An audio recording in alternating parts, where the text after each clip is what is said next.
Thank you very much, Helen, and very distinguished guests, friends and colleagues. It's wonderful to be here in such a warm environment and in such a wonderful place, Old Parliament House and the Museum of Australian Democracy. And I too, of course, am proud to acknowledge the traditional owners of the land and respect their elders past and present. Well, Alice Tay I knew quite well as a young academic, a few years younger than her, but not much, and I do seem to have followed in many of her footsteps. She was, of course, the Challis Professor of Jurisprudence at the University of Sydney and a former president of what was then the Human Rights and Equal Opportunity Commission, and she too worked on asylum seeker matters during the Tampa case. Alice was a highly intelligent, feisty scholar who was never happier than when working with young lawyers on human rights issues. She had an international and regional reputation, and I was always rather amused that wherever I went, in China, Vietnam or Indonesia, I would always be asked, "Do you know Alice?" They didn't even have to mention her surname. We all knew who Alice was wherever we went in that region, and it's been a great honour for me to be able to speak in her memory today in this lecture on law and human rights. May I also, of course, recognise Valmey Friedlich. It's a great pleasure for me to meet you. And, of course, to know that the Foundation has been set up quite specifically to deal with bigotry and to promote its study and avoidance. And bigotry is not a very nice word. In fact, it's not a word that I would really have used in common times, but it seems it's reached a level of notoriety that we can now go back to talking about it again. But it is crucial, and it was very interesting, and I'll return to this theme, that the reason Section 18C of the Race Discrimination Act was not ultimately amended or repealed was because the Australian public knew that we need that provision to prevent the level of racial insult and abuse that does sadly happen still in our community. So bravo to the Foundation, and thank you for the support you and your husband have given to ensuring that we continue to see bigotry when it's there and to speak up about it. So thank you. Well, I've been asked today to speak about human rights in contemporary Australia, and it's a large subject stimulated by our celebration of the 800th anniversary of the sealing of Magna Carta on this day, the 15th of June, 1215, on the river meadows of Runnymede in England. The Charter of Liberties, or Magna Carta as it later became known, was drafted by Stephen Langton, the Archbishop of Canterbury, in an effort to end the conflict between the king and his barons. Notably, King John was probably illiterate, and he didn't sign the document. Rather, he attached his seal to it. Both the king and his barons then swore oaths before a crowd of hundreds, the king to abide by the terms of Magna Carta and the baron to give fealty to the king. But within 9 weeks of sealing the Magna Carta, it was annulled by Pope Innocent III. Civil war soon broke out, and within a year or so, the king was dead. How was it that this Latin-inscribed sheepskin parchment became anything more than a minor footnote in English history? Why is Magna Carta today recognised as the foundational document of English constitutional law and the symbol of liberty and freedom throughout the English-speaking world? Well, I believe that the answer lies in two seminal ideas that underlie Magna Carta. First, the sovereign, or in today's parlance, executive government, is subject to the law. It was the articulation of the idea that the king, like his barons, was subject to the law of the land that explains the enduring power of Magna Carta. The second important idea was Chapter 14 of the 1215 document, in which the king agreed to obtain the common council of the kingdom if he was to have any taxes. He agreed that we will cause to be summoned the archbishops, bishops, abbots, earls, and greater barons, and all of those holding us in chief for a fixed date, namely after the expiry of 40 days, and to a fixed place. When the summons has been made, the business shall proceed. Well, this clause was later struck out as important but doubtful, but the damage was done. In short, Magna Carta was a revolution. It was described in the earliest contemporary account in the Chronicle of Melrose Abbey as follows: "A new state of things has begun in England, such a strange affair as had never before heard. For the body wished to rule the head, the people desired to be masters over the king. While Parliament, evolving from this slender idea of a common council, took many centuries to evolve, the idea of a common council to advise the king was sown. And it's about the vital role our parliaments play, whether state, territory or federal, in protecting our ancient democratic liberties and rights that I'd like to speak to you today. Over the last 3 years, as President of the Human Rights Commission, I've become increasingly concerned about the decline in the effectiveness of Parliament and the diminution of the role of the judiciary and the corresponding increase in executive discretion, all too often exercised without independent scrutiny. For our democracy rests upon three institutions: the executive, government, Parliament and the judiciary. If the separation of these powers is distorted, democracy is at risk. Power must be exercised according to the rule of law. The majority cannot abuse the rights of the minority. But let me begin by taking you back to an event that has fascinated me since I was a young student at law school. Let's go back to 1535 and the trial for sedition and treason of Sir Thomas More. His trial was for refusing to take the oath acknowledging the supremacy of King Henry VIII. The evidence adduced against Sir Thomas concerned a conversation that he was alleged to have had with the Solicitor General, Richard Rich, and the conversation went a little like this. Sir Thomas asked, "Suppose that Parliament enacted a law stating God is not God. Would this be a valid law?" Wisely, the Solicitor General said, "No, it would not." Sir Thomas More then said, "Parliament can make a king, but it cannot declare the king to be above God." A dangerous comment to make, knowing that his monarch sought a new wife. It took 10 minutes for the jury to find Sir Thomas guilty of sedition and treason, and his head was separated from his shoulders at the Tower of London shortly after. Were a conviction for treason to be made today, he'd probably have lost his citizenship. Sir Thomas made a point that has always fascinated me. What are the proper limits on the power of Parliament? This is a question that remains a live one for contemporary Australian democracy. Over the last 14 years or so, the major political parties have agreed with each other to pass laws that threaten some of the most fundamental rights and freedoms that we've inherited from our common law tradition. Indeed, respective governments have been remarkably successful in persuading parliaments to pass laws that are contrary, even explicitly contrary, to common law rights and to the international human rights regime to which Australia is a party. Particularly since the 9/11 attacks in 2001 on the United States, Australian parliaments have passed scores of laws that infringe our common law freedoms of speech, association and movement, the right to a fair trial and the prohibition on arbitrary detention.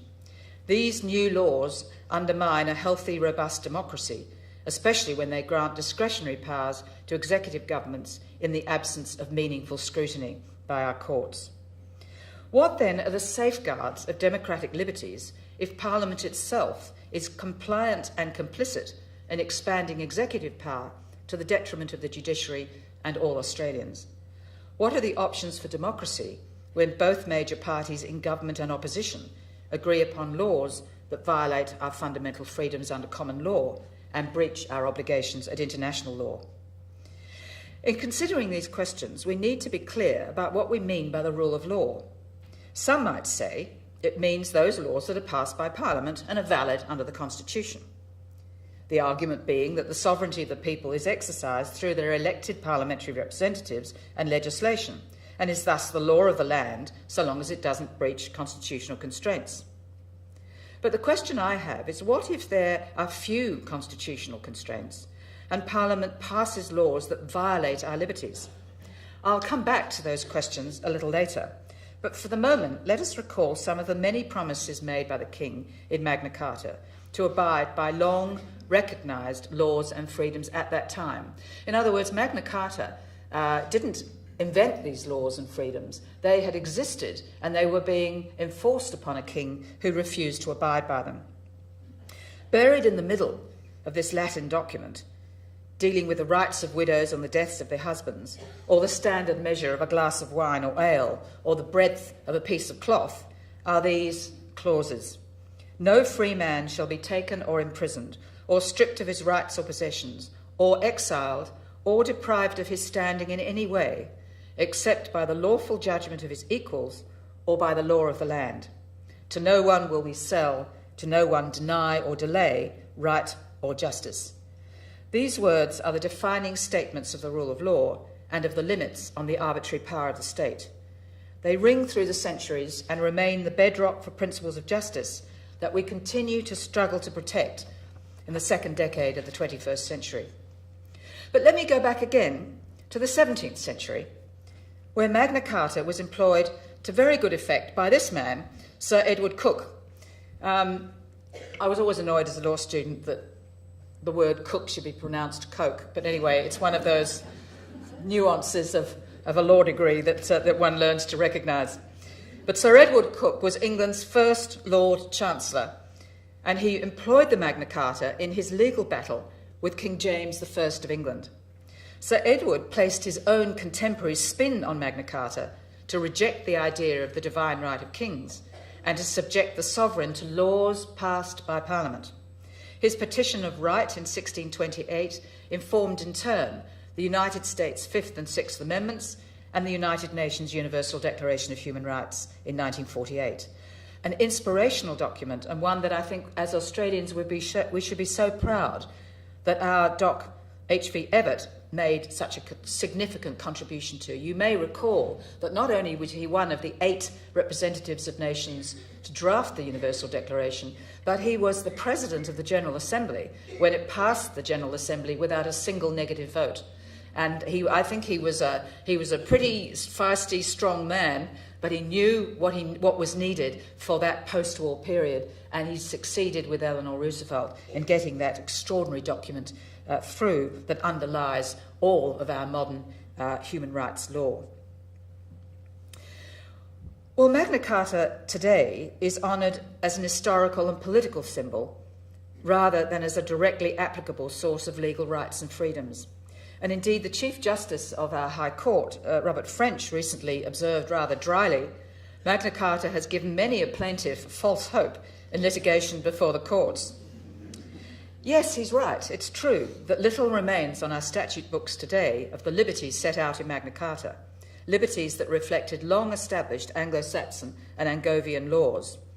Magna Carta is often dismissed by many as an overrated political myth. But once the historical revisionists have done their worst, it remains true that Magna Carta means more than it says. The myth has a potency as a universal acknowledgement of the principles that the sovereign is not above the law, that sovereignty lies with the people through Parliament. In short, and to go back to that great document of precedent, the castle, it's all about the vibes. Other legacies of Magna Carta that contribute to our liberties include the right to a fair trial and access to justice, habeas corpus, the idea that the punishment should fit the crime, that courts should sit regularly in one place, that laws should be written and made public, that widows should have their inheritance and not be forced to remarry.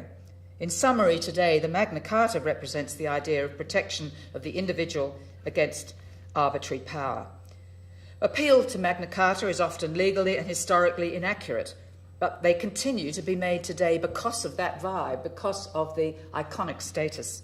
The Occupy London protest at St Paul's Courtyard was, for example, justified in court on the basis of Magna Carta, but it should be noted that the Master of the Rolls gave the argument very short shrift. So it's not the technical provisions of Magna Carta that are important. It's its symbolic power that informs my concern that the supremacy of the law over the executive is under threat in Australia's contemporary democracy. Before looking at some examples of the many laws that now diminish our freedoms, it should be acknowledged as axiomatic that human rights and freedoms are rarely absolute, and they must be balanced with each other, including, of course, concerns for public and national security. The validity of laws that on their face breach liberties depends on whether they're necessary and proportionate to achieve a legitimate end. This legal test is, of course, very easy for a lawyer to state, but very difficult to apply in practice. And you'll all recall that the High Court of Australia split 3-3 on the question whether the letters written by Mr. Monis to the families of Australian soldiers killed in Afghanistan were protected by the implied right to political communication. So the proper limits on the right to freedom of speech, or freedom of political communication to be strictly accurate, has yet to be resolved. Even on an issue as significant as that, our High Court was not able to reach a conclusion. There are two major examples that I'd like to discuss in the context of executive overreach. And the first is arbitrary and indefinite detention. And may I repeat these words of the Magna Carta: no free man is to be imprisoned except by the lawful judgment of his equals or the law of the land. But over recent years, respective parliaments have granted governments the power to detain indefinitely various classes of persons, including most notably refugees and asylum seekers, along with those less well known who have infectious diseases, who are subject to mandatory admission to drug and alcohol rehabilitation facilities, or who are mentally ill. Few of those detained under such laws have meaningful access to legal advice or regular independent judicial or administrative review. Australian jurisprudence on the validity of executive detention was developed by the High Court in Lim's case more than 20 years ago. And the central rule is that if detention is for a legitimate, non-punitive and essentially administrative purpose, it will be valid. So detention of those unfit to plead because of mental illness, of accused persons before their trial, or of aliens prior to deportation or the grant of a visa, can be valid so long as the aim is not penal or punitive. The Australian Human Rights Commission is particularly concerned by the growing instances of detention in prisons of those with cognitive disabilities for lengthy periods without releasing them into more appropriate facilities, and in the absence of regular review by an independent tribunal. In a recent complaint to the Commission, we found that 4 Aboriginal men with intellectual and cognitive disabilities had been held for many years in a maximum security prison in the Northern Territory. Each complainant had been found unfit to stand trial on the grounds of mental disability. In respect to 2 of them, had they received the maximum sentence on a proper conviction of the charges, they would have received no more than 12 months in prison. But instead, they were held without conviction for 4.5 years and 6 years, respectively. The Commission found that the failure by the Commonwealth was a violation of the right not to be detained arbitrarily under the International Covenant on Civil and Political Rights, a provision that, of course, but matches the important provisions in the Magna Carta. And I think you'll understand that the obligation of the Human Rights Commission is to assess and hold the government to account for compliance with the international human rights treaties to which we're a party. Sadly, such detention disproportionately impacts Aboriginal and Torres Strait Islanders, a problem that's exacerbated even further by the recent adoption in the Northern Territory of paperless arrest powers, which permit detention for 4 hours without being brought to a court for offences that in many cases do not attract the sanction of imprisonment. Such detentions have dramatically increased the rate of detention of Aboriginal Australians. I understand an additional 700 detentions have taken place since that law was introduced last year. But even more tragically, as you may know, an Aboriginal man died on the basis of that paperless arrest last week, 25 years after the Royal Commission's report into Aboriginal deaths in custody. There will, of course, be instances where detention at the discretion of the executive is justified in the interests of community safety. A detainee might be violent or dangerous, or reasonably likely to commit sexual offences. But conviction and imprisonment for a serious crime does not of itself justify continued detention at the discretion of the government once the sentence has been served.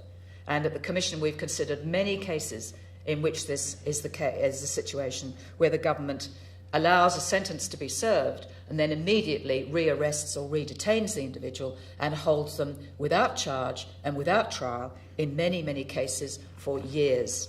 despite, of course, a High Court ruling in Cable over 20 years ago that preventive detention orders for those more likely than not to commit a serious crime of violence was unconstitutional. Detention powers of the executive have also been expanded to detain asylum seekers and refugees indefinitely, powers that were found to be valid by the High Court in Al-Khatib in 2007 in a judgment of 4 judges in the majority. Most egregiously, those with ASIO adverse security assessments are detained indefinitely, many including children for years, without meaningful access to legal advice or independent review. Today, nearly 2,000 people, including 127 children, remain in closed detention in mainland Australia, and about 1,000 males remain on Manus Island and 700 people on Nauru, including 95 children. Most have been held for well over a year, many for years, in conditions that have been criticised by the United Nations as breaching the Torture Convention. Never before has Australia been charged with a breach of that convention. I suggest that this level of detention has become, as prolonged and indefinite, has become punitive. And as punitive detention is for the judiciary, I believe it may well be beyond power. But the second major example of executive overreach that I'd like to raise with you today concerns the spate of counter-terrorism laws that have been introduced in the last few months. The strength of the rule of law, I suggest, is more truly tested when security is threatened than in times of tranquility or peace. When Australia is threatened by terrorism, the need to protect our traditional liberties assumes an even greater urgency. Many laws introduced with unseemly haste in the 2 weeks before Christmas and in the name of national security go well beyond what might be deemed to be proportionate, creating a chilling effect on freedom of speech and the press and breaching our rights to privacy. The data retention laws you will all be aware of are particularly curious. While metadata is significantly more intrusive into the lives of citizens than access to mere content, a warrant is required for content but not for metadata. As metadata will be collected in respect to many of the 23 million Australians, but those involved in terrorism are very few, it might be said that the Act employs a sledgehammer to crack a nut. It's also curious that executive government can apply for a journalist information warrant to compel the surrender of a journalist's metadata to identify their sources, but such a warrant is not necessary in respect of anyone else. Lawyers, it seems, do not have the special privileges that are extended to journalists, and I'm sure there are many of you in this room who would wonder why that privilege is not extended to you as well.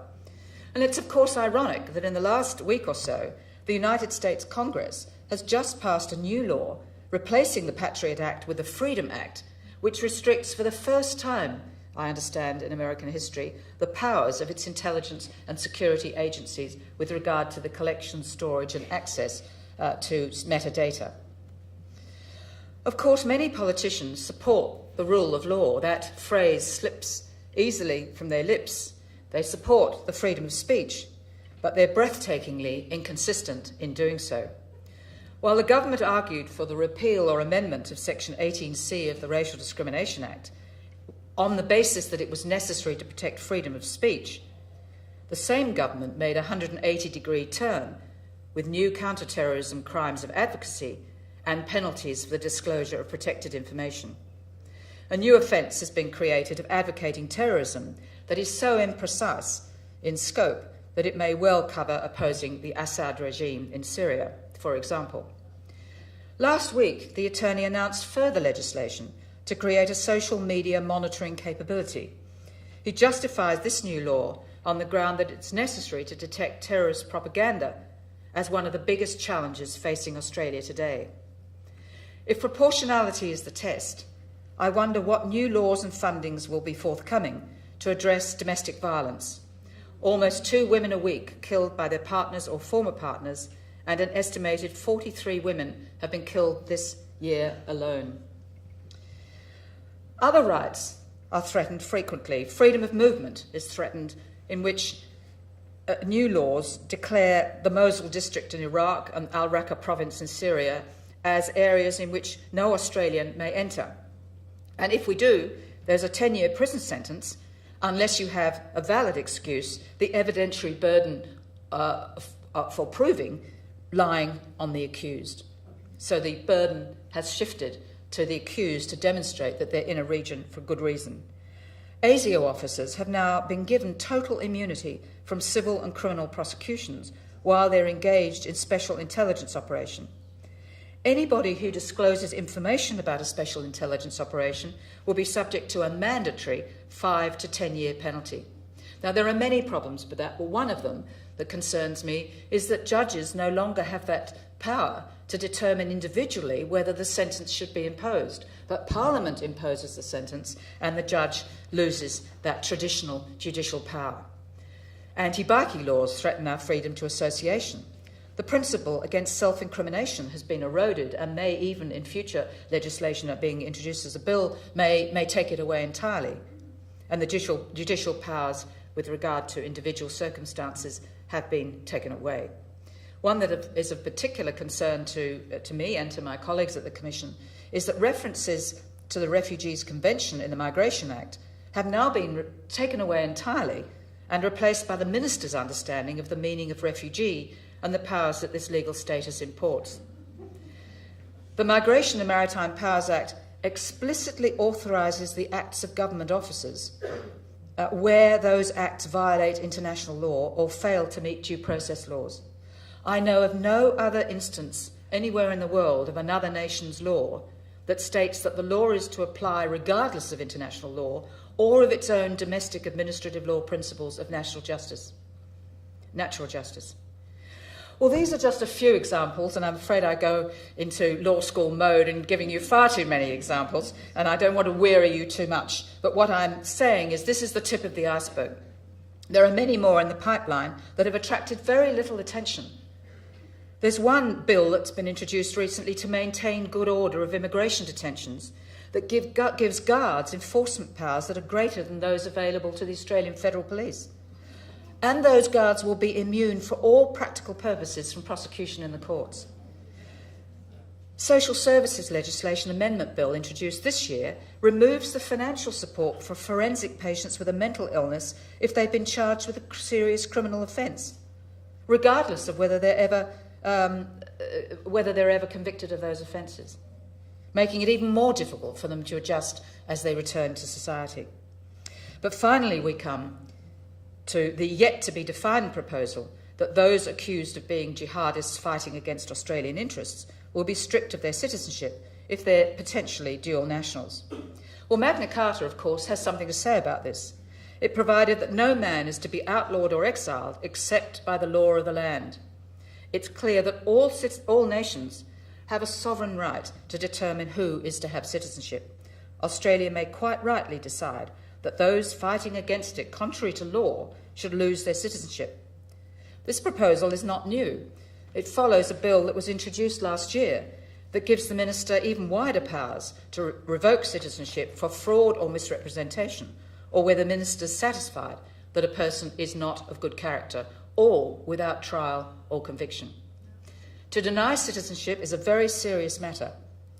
It's a human right to have a nationality, and citizenship cannot, under international treaty law, render a person stateless. But assuming that the government's proposal is confined to dual nationals, there remain significant problems.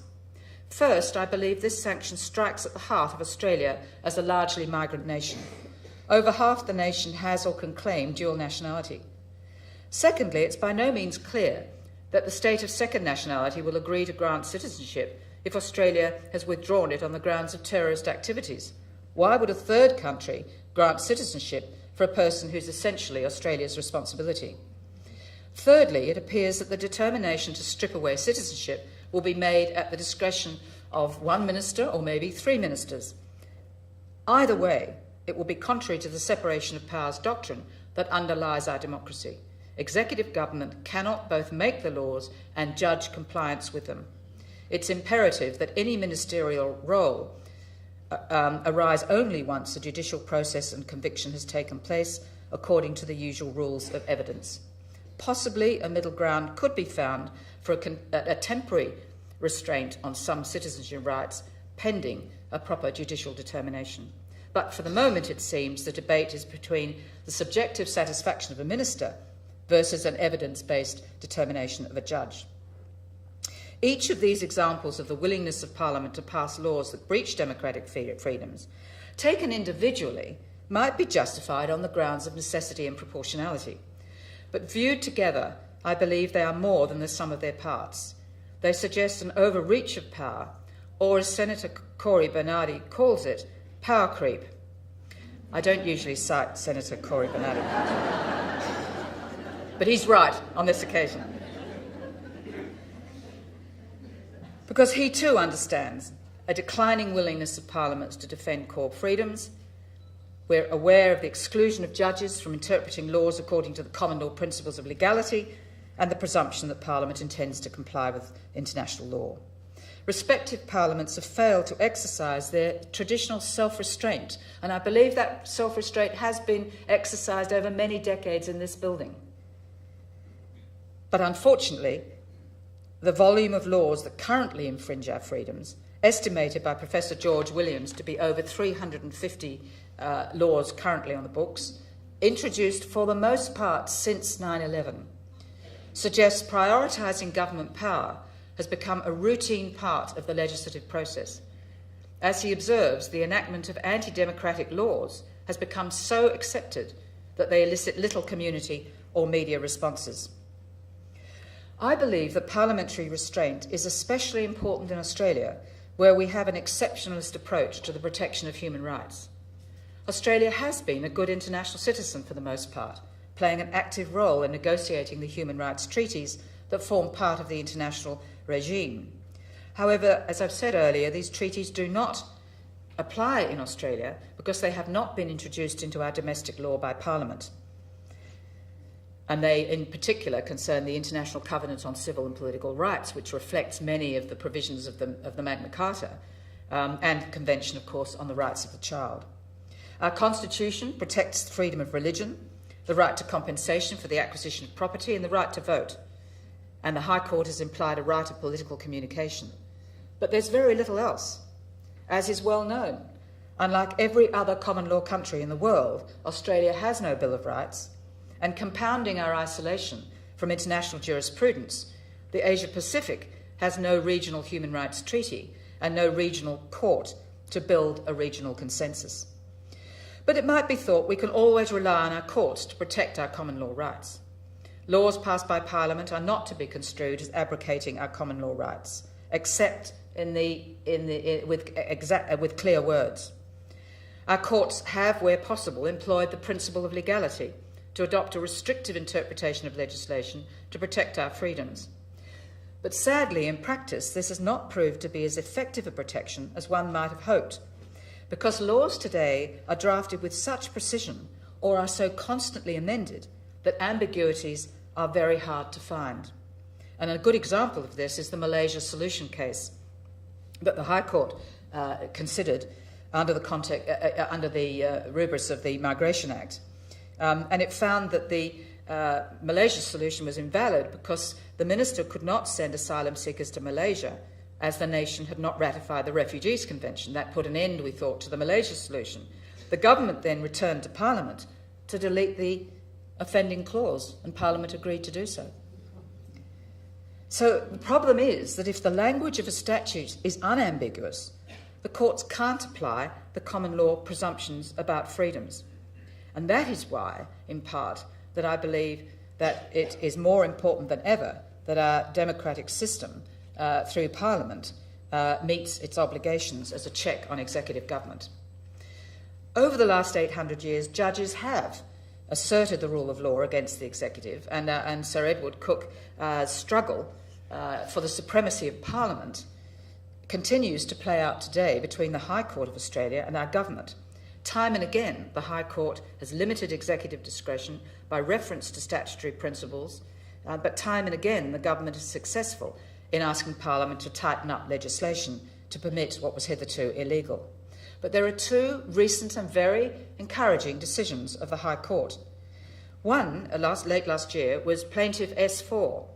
The High Court decided unanimously that the executive discretion to detain was limited to two purposes: deportation or a decision to allow the plaintiff to apply for a visa. The court qualified the power to detain, finding that the Migration Act does not authorise the detention of a refugee or asylum seeker at the unconstrained discretion of the minister. It found that an alien is not an outlaw and that the minister must make a decision one way or the other as soon as is practicable. This didn't get much publicity at the time, but it's actually a vitally important decision of our High Court, unanimously, as I say, because it means that the minister cannot sit on these matters, leaving people to rest in detention for many years. But the second decision is in some ways even more astonishing, because our Chief Justice issued a writ of mandamus against the Minister for Immigration, a very rare phenomenon under Australian law. The Minister, in effect, did not comply with that writ of mandamus, and it went back to the High Court of Australia, which then decided, unanimously again, to order the Minister to comply with a writ of mandamus, and that meant that the Minister had to decide either to grant a visa to someone who'd already been determined to be a refugee but had been held in closed detention for 3 years, or to deport him. So we have an extraordinary precedent in which our courts will stand up. But the point that has to be remembered is that the court can only do what is allowed within the terms of the Migration Act. But the court will do what it can when it can. So, in conclusion, what is to be done to protect democratic rights and freedoms in Australia? Well, celebrations of Magna Carta this year could reignite calls for some sort of Bill of Rights. Had we such an articulation of rights today, it would give greater scope for the courts to assess the validity of legislation against human rights benchmarks. It would be possible to challenge the indefinite detention of the mentally ill, of asylum seekers and refugees, to challenge the overreach of counter-terrorism laws, and to challenge disproportionate restrictions on speech and association. But a Bill of Rights remains highly improbable in the current environment. Other options are to strengthen scrutiny by the Joint Parliamentary Committee on Human Rights, which has been in existence for the last 4 years or so and has remarkably, across party lines, achieved consensus reports. And I was most encouraged by the appointment of that committee, but sadly its reports are generally not or do not have a significant effect on the willingness of Parliament to pass bills that they might challenge. I, of course, would like to mention the role of the Australian Human Rights Commission as an independent statutory body that provides an access to justice to 21,000 separate complaints a year across Australia, 70% of which we settle by conciliation. But one of the most important and effective safeguards of our human rights is the expectation of Australians, the cultural expectations, that our freedoms will be protected. While most Australians are highly unlikely to be able to describe the doctrine of the separation of powers among executive, parliament and judiciary, but they're very quick to assert their freedoms under the rubric of a fair go, a phrase that is as close to a Bill of Rights in this country as we're likely to get. It is this cultural expectation that keeps our freedoms alive today, as was amply illustrated by the overwhelming community response to preserve 18C of the Racial Discrimination Act. Promoting a community culture that respects human rights also, of course, depends on the education of young Australians so that they can better understand and value our constitutional protections for democracy and the rule of law. And I'd like, if I may, to take just a few minutes to show you a video that was launched today and that has been produced by the team at the Human Rights Commission. Annie Pettit's here with us, so she led that team. And this video will go out to all the schools and all the students to give some idea of what it is that Magna Carta is all about.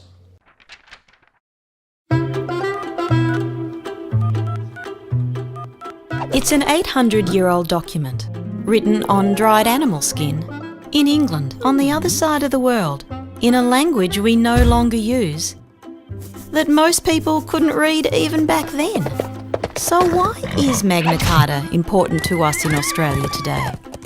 Because it was the starting point for some of our most important human rights, things it's easy to take for granted, For instance, before Magna Carta, life was pretty cruisy. If you were a king, you could get away with all kinds of things. Running your own armies, invading other countries whenever you fancied, and taxing people to pay for wars without even asking. Now, there were laws in those days, but some rulers believed they had absolute power and simply ignored them. That changed in 1215, when a group of landowning barons finally had enough of King John's behaviour. They decided the king governed by their consent, not just because he was king. So they got together and forced the king to agree to limit his powers by signing Magna Carta. It was the beginning of fairer rights for the people. The king also agreed he couldn't just add new taxes. Free men had to be represented by a common council to be taxed, which started the evolution of democracy. It also meant the king was no longer top dog, because above him now was the law. Or at least that was the idea. Kings and queens had a lot of trouble getting used to not being in charge. But over the next few hundred years, people power, in the form of Parliament, grew to be much stronger. In its Bill of Rights of 1689, the English Parliament formally decided it was the job of government to represent the people and protect their rights. These ideas came to Australia in English law. We know today if someone is accused of a crime, they have the right to a fair trial. And they must be proven guilty before they can be punished. Before Magna Carta, justice wasn't always applied fairly. Remember old King John? He was pretty good at filling up the prisons. But under Magna Carta, it was no longer up to him to decide whether someone had done wrong. It said, "No free man shall be seized or imprisoned, except by the lawful judgment of his equals or by the law of the land."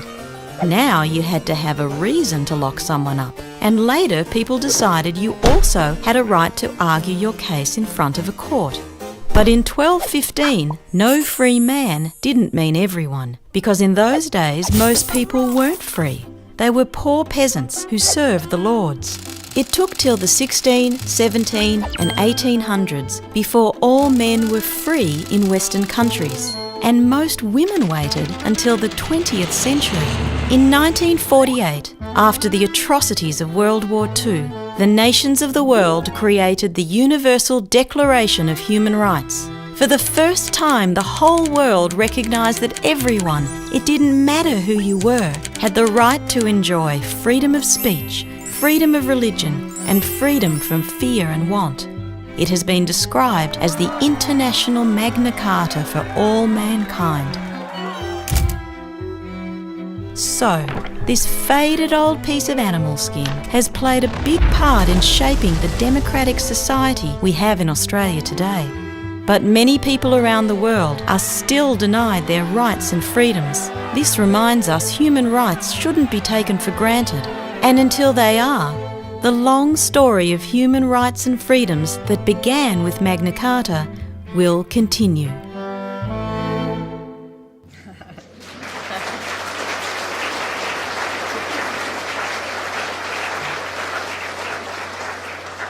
Well, that video is then followed up by teaching tools that you can go into certain issues and get more information, and teachers can develop a curriculum from it. But we really hope that will be a way of ensuring that our young people are better informed about what Magna Carta does and what our own democratic freedoms mean today, not just as an historical issue. Well, finally, in conclusion, can I observe that present company, of course accepted, human rights lawyers and activists are not necessarily deserving of sainthood. On delving into Sir Edward Cook's life, I found that he kidnapped his 14-year-old daughter from the protection of his wife. He married her off to a rich and influential gentleman. He eventually fell foul of his king and served time in the Tower of London, but he survived to live in peace until dying in his own bed, aged 80. I hope that despite challenging the power of the executive, as an Australian national and an English migrant, I can keep my passport close, escape statelessness, to retire and smell the roses. Thank you all very much.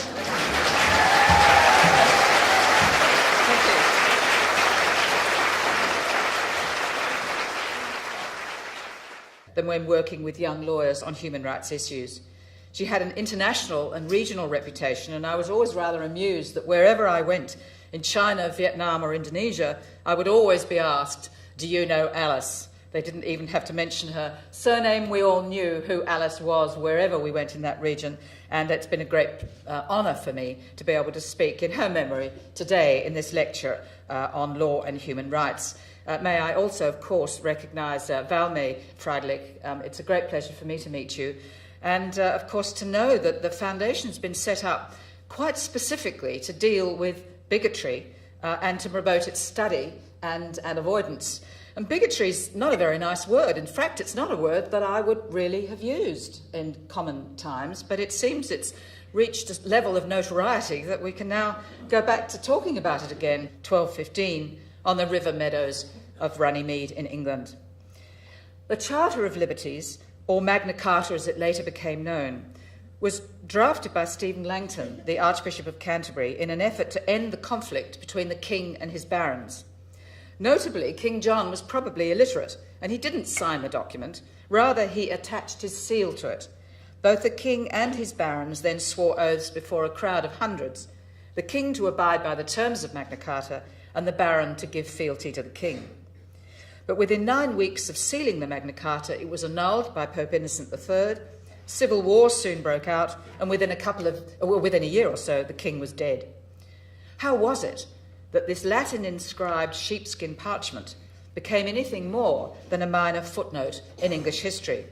Why is Magna Carta today recognised as the foundational document of English constitutional law and the symbol of liberty and freedom throughout the English-speaking world? Well, I believe that the answer lies in two seminal ideas that underlie Magna Carta. First, the sovereign, or in today's parlance, executive government, is subject to the law.